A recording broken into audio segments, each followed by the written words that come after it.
Go Madam Chair, I would like the Secretariat to repeat the first 3 lines of the comments. Well, point of order, Madam Chair. Point of order, Madam Chair, kasi parang... So let's please proceed with the answer.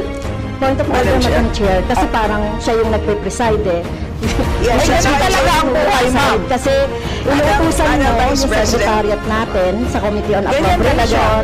Yes, Alam mo some ano, order, diba? please. So, Yes, okay, thank you, Madam Madam Vice Chair. President, please proceed with the response. There's a question.